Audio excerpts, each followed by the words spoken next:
Let's talk a little bit about that concept of CEOU and why it would matter that you give this some of your time and some of your thought. And to answer that question, let's pause and think about a CEO of an organization and why they matter and what makes a good one, because that's going to give us a really important clue. So CEOs are typically there at the head of an organization to, well, make some of the really big decisions around the direction that the organization or the business is going in, how it's going to do that, what it's got to prioritize in order to do that, and then it helps connect the business with the outside world, with the service users or people who are going to buy the product or might want perhaps to engage with the business in one way or another.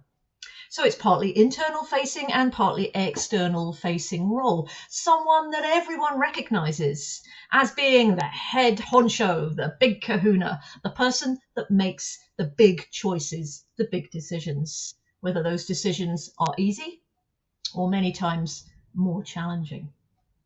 So what makes a good CEO is someone who can do those things well.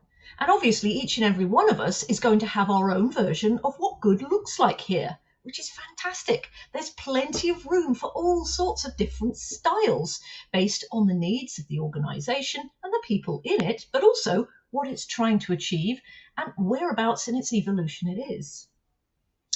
One of the things, though, that we might notice about successful CEOs, ones that the people within the organization really value, appreciate and respect, and indeed those external to the business too, are those who are genuine.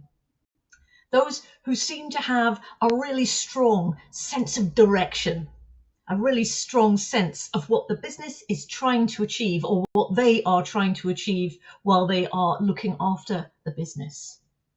Quite a lot of CEOs will have something that they call the North Star. This is, if you like, the guiding principle, the guiding place that the business is trying to get to. That helps define everything else.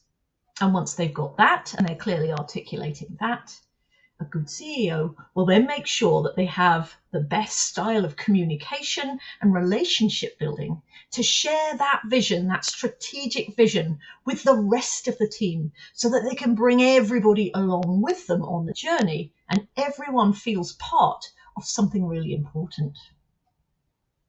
Now, obviously, we are talking about you as an organism, as an entity, not a business, but many of the same principles actually really stand here. You are going to find it so much easier to be the best version of yourself if you're really clear what that is. But how often have you perhaps sat down and reflected on who is it that I'm trying to be as I live my life? And where am I trying to get to? In anything other than the very vaguest of terms.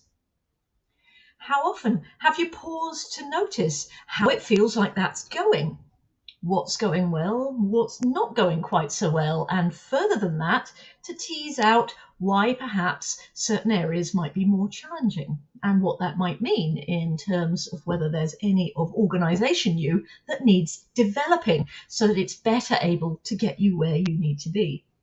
I'm hoping you can begin to see where the crossovers are. And then in the next few video clips, I've got some ideas, some suggestions, and some strength and conditioning exercises for your CEO to begin to get you started on the track to ensuring that your CEO has clarity, purpose, and strength, because that is going to help you thrive wherever you are and whatever you would like to achieve.